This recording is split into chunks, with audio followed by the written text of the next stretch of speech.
essa casa, assim, ela tem toda uma ideia do homem que está enraizado, ligado à natureza, mas não enraizado, como a Marisa me falou, de se nutrir da terra, ele suga, assim, ele absorve a energia. Então, eu estou trabalhando com consistência de uma forma que a gente não necessariamente vê, mas a gente sente a consistência do que é. Pode ser uma consistência areada, pode ser uma consistência dura, pode ser, às vezes, uma consistência que me incomoda, que pinica um pouco. E o trabalho é isso, é você vendar... Vai tentar reconhecer o que é. Diferentes consistências que podem ter. Tem que guiar um pouco a mão da pessoa.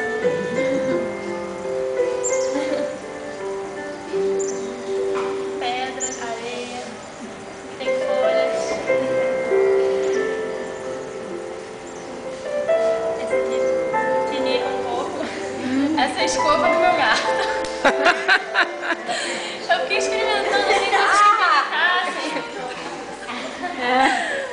O que foi? É o quê? Creme hidratante. Ela foi, graças a Deus. Mas é lindo, é gostoso. Eu vou botar uma coisa mais nojenta.